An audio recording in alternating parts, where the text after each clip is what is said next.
Very well, Darkoth, the wizard. You realize Dungeon Master Doom only allows skilled players to play wizards of evil alignments, especially within a good group. And not good as in skilled good. They are fools. I mean good as in alignment. Now, because of your chosen character, you must serve me as one of my agents. That is correct. Take this stone, zoom, and place it within Valandra's arrow quiver pouch. Yes. Now she must never know that you are of an evil alignment, or else I will have to kill you, and I have those powers.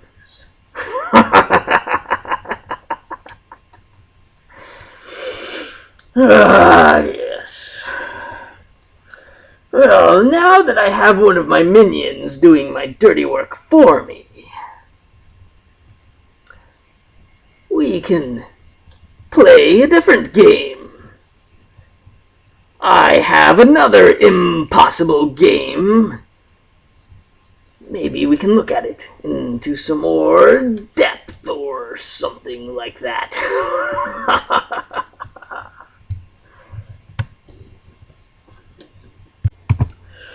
Behold! Dungeon Master Doom's impossible chess game! A dungeon master should know all games and master them all. Now, the fundamental thing for a dungeon master to know about the game of chess is that chess is what is known as a closed game system, as opposed to the RPG, which is an open game system. And in your open game system, the battle map introduces closed systems into the games. And once you understand the fundamentals of chess, you can create even more insidious encounters on your battle maps, instead of just laying down trivial traps or scattered enemy positions. Now, the main thing you should exploit as a dungeon master when dealing within closed systems is that closed systems can always be turned into impossible games. Such as a classic checkmate I'm going to show you, known as the Scholar's Mate.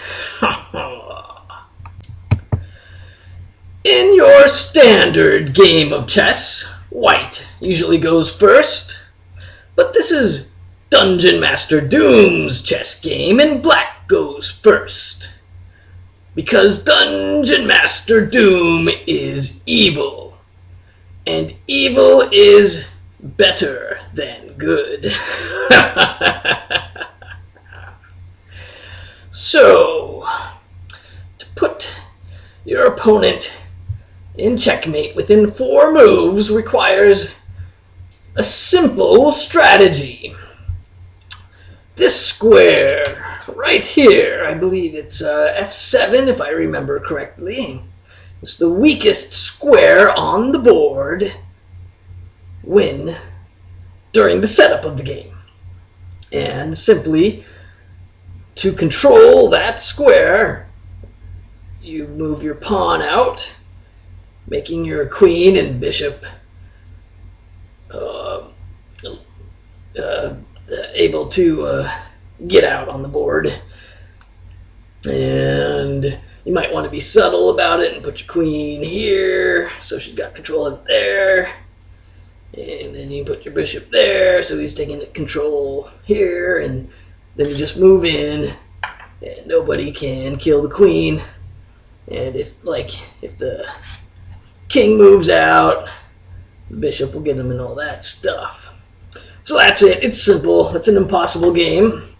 There's a catch to it, and that is, if you mess it up and they know what you're doing, you're dead. So it's a move to test the ability of your opponent. That's it. Okay, well, let's get to the point of this madness.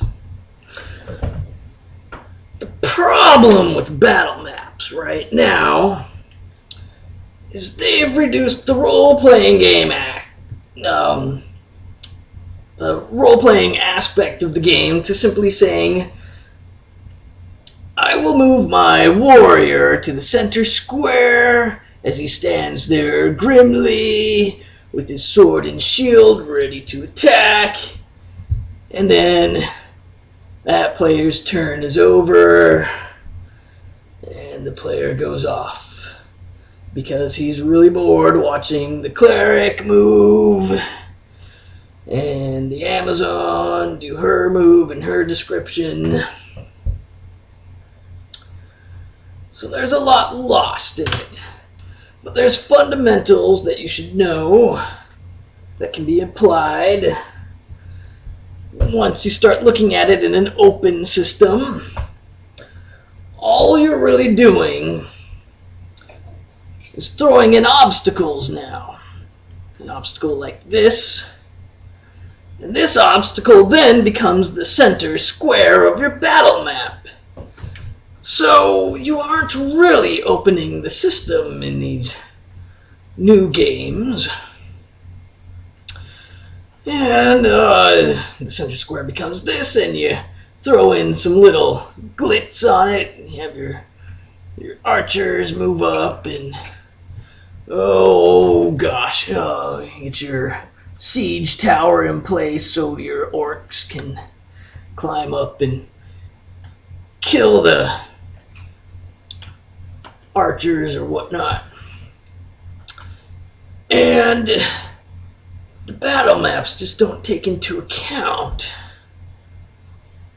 of all the abilities that can happen, all the open structures that start to form. And they don't like to admit these things happen because, as you saw in my other impossible game, that once these open structures, such as the two-headed giant, showed up, there was no need for the battle map whatsoever. And then there's no need to buy really cool looking statues. In fact, I got one here. I don't know, this is an old lead miniature. They don't make these anymore because if you handle these too much, well, lead makes you go insane.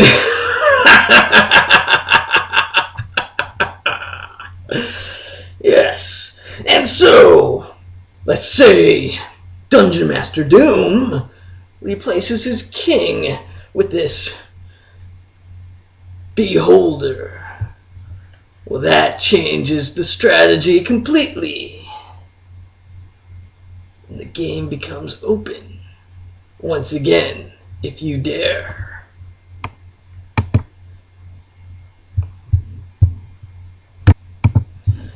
And one last idea Dungeon Master Doom wanted to share is that the more abstract your miniatures are, the more immersive your games are, and that will make your characters think more on an open-ended game system level. So instead of having the fancy beholder there, capturing their attention. Once they start thinking, well, this could be a thief, this could be a paladin, this could be a cleric, this could be a wizard, they have to start using the abstract parts of their mind to start envisioning what's going on. And it is actually, in my opinion, superior to the miniatures used on the board games today.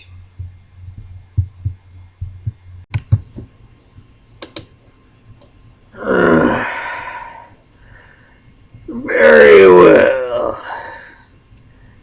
Perhaps this will do for now. Dungeon Master Doom has been busy running many games during the day. Dungeon Master Doom just has insomnia, so he starts playing chess. And playing with them like toys. Perhaps Dungeon Master Doom should get some sleep, because he has a game to run early in the morning. The games never end.